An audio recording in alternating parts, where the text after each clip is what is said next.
Notes 9, page 2. I think we're gonna only do most of this page and save the last problem for the next video. Working with radicals again. I want you to multiply this out. How many terms do you see? This is one big term. What do you notice about this multiplication problem? You know what? That's 2 terms times 2 terms. That's a binomial times a binomial. I know how to do that. That's FOIL. It doesn't matter what the terms are. This is just a double application of the distributive property, and we call that FOIL. So FOIL is easy, but be careful. There are going to be times when you're going to have funky exponents and radicals. You know how to FOIL, just slow down with the steps so that you don't make careless mistakes. So first times the first, 2 root 5 times root 5. Now, if you got this idea, I'd like you to realize that square root of 5 times itself will be 5.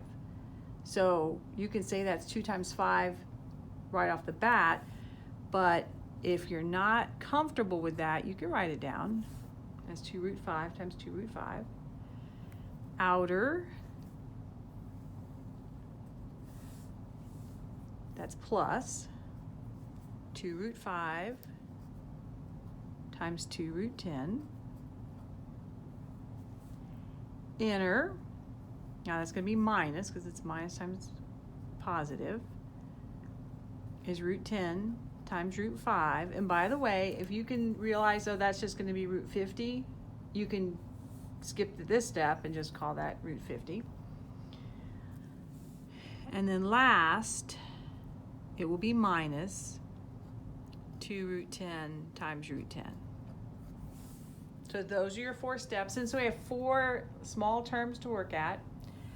So again, if you know that root 5 times root 5 is just 5, go for that. I think that's what I'll do.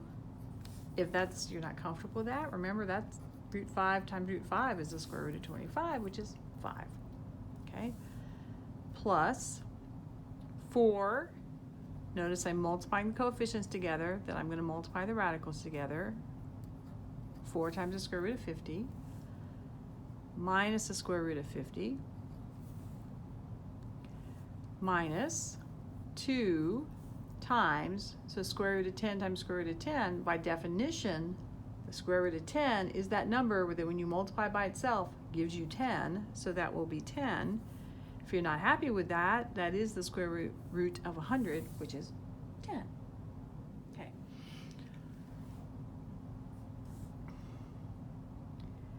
Now, still simplifying within each term, well, 2 times 5 is 10, that's easy.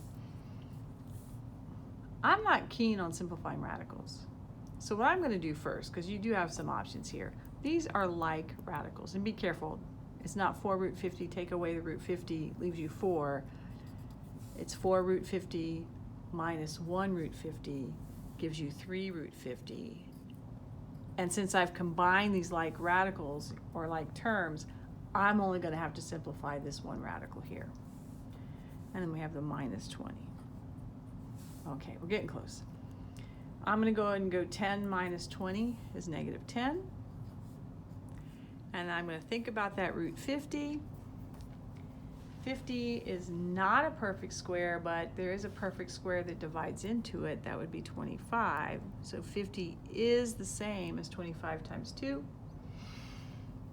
Square root of 25 is going to come out as 5. So that's negative 10 plus 3 times 5 root 2. And so this is negative 10 plus 15 root 2, and do not even think about trying to combine those terms. This is like you lost $10 and you have 15 of these strange radical 2 coins. They're not like terms. Okay, let's look at the next 2 problems. They are definitely compare and contrast, and you can count on me testing you to see if you know the difference between these 2 problems. yeah, it's something squared in both of them, but there's a huge difference between the two. What's the big difference? This is multiplication inside. So this is all one term that's being squared. That's addition. So that means there are two terms being squared. And wait a minute, that means I'm looking at the square of a binomial. Use your language to identify what you're looking at. Square of a binomial. There are two ways to square a binomial. One is FOIL. The other is the pattern, which is basically you memorized FOIL.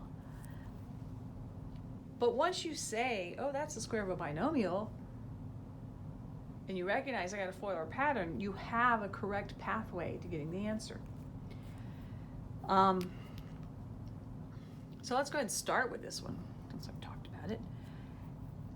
I'm going to try the pattern, which is a squared plus 2ab plus b squared. A just being the first term. So the pattern says square that first term. All right, that's 9. Plus, because that's plus, scoop the two terms together, multiply them together. That's 3 root 2x. Double how many of those you have. So you just double the coefficient. So instead of 3 times root 2x, it's 6 times root 2x. Plus, square the last term. And the square and the radical will undo each other, so that's just 2x. Oh, I'm done. That's the beauty of the patterns. Now, I don't have much space, but the alternate way is just to write it out as 3 plus root 2x times itself, no changing of signs, times 3 plus root 2x. And then you FOIL. I'm going to try to do this pretty quickly. First times the first is 9. Outer is plus 3 root 2x.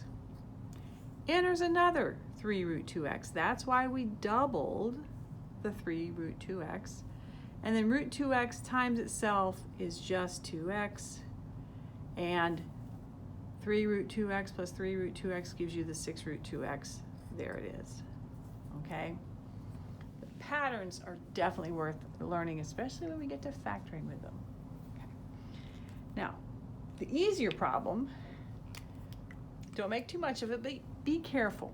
People can get sloppy. This is a coefficient. It's a product. And we're using an exponential rule here. It says if you have a product to a power, you can square each individual factor. Don't forget to square the 3. So you square the 3, square the 2x, root 2x, you get 9 times 2x, which is just 18x. Okay. Now, here's an observation that will be useful when we get to solving equations, which I won't really focus on this until 103, but we can still pay attention here. Notice when I had a one-term beast and I squared the radical was gone for my answer. Cool. But when I had two terms and I squared it, that pesky radical showed up in the middle term still. It's not gone for my answer. Just an observation. All right, so what I want you to do is try these 3 problems. So pause the video, try these 3 problems, and then turn the video back on. So I'm going to go ahead and go over these. Hopefully you've tried them. Notice it's all one term, that we're multiplying this out. It is a binomial times a binomial. So you could FOIL this, but notice the pattern. I have same in the first lot, same in the last lot, 1 plus, 1 minus. This is the difference of 2 squares. So it always turns out to be a squared minus b squared. Well, what? What's that? All this means is it turns out to be square the first term. So you square the square root of x minus, the minus is worked into the pattern, square the second term. So that's 5 squared. So this is just x minus 25.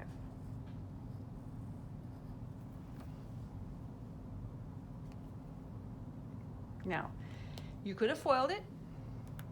If you had FOILed it, you would have had first times first is square root of x times the square root of x plus 5 root x.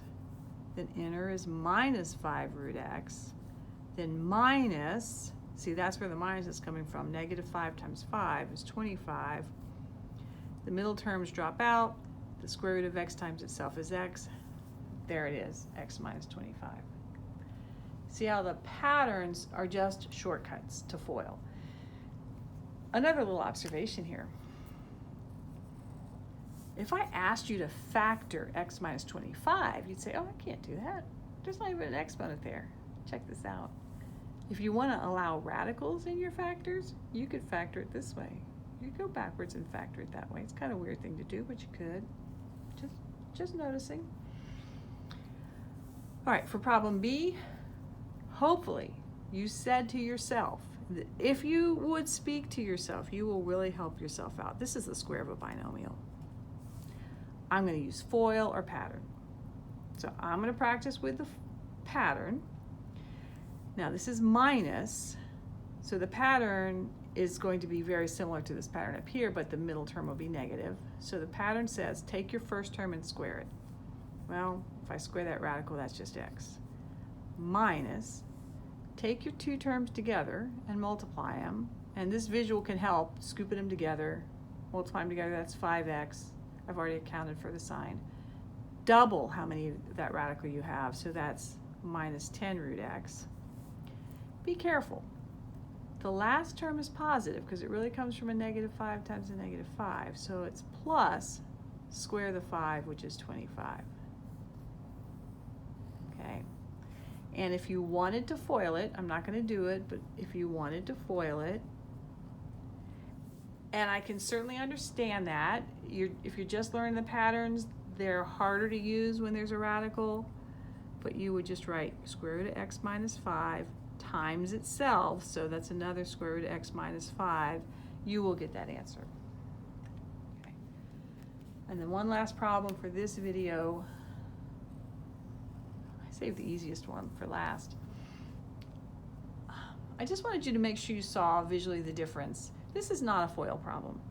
This is one term to several terms. It's not two terms times two terms. This is just the distributive property. Don't make it hard. Root x times root x is x. Root x times 5, so that's minus 5 root x. You're done. Okay. And notice, and this is something kind of a little foreshadowing, if you had two terms like this and you said, oh, how can I factor that? It's like, oh, I don't think I can. Well, you really could pull out a root x and you could factor it. So you'd still have a bunch of root x's, but hey, if you need factors, there are sneaky ways to get factors even out of expressions that you might say, that doesn't look factorable. So I'm going to save this problem for the next video. If you want, before you turn on the next video, start it, because that's what I'm going to ask you to do. But that's the end of this video.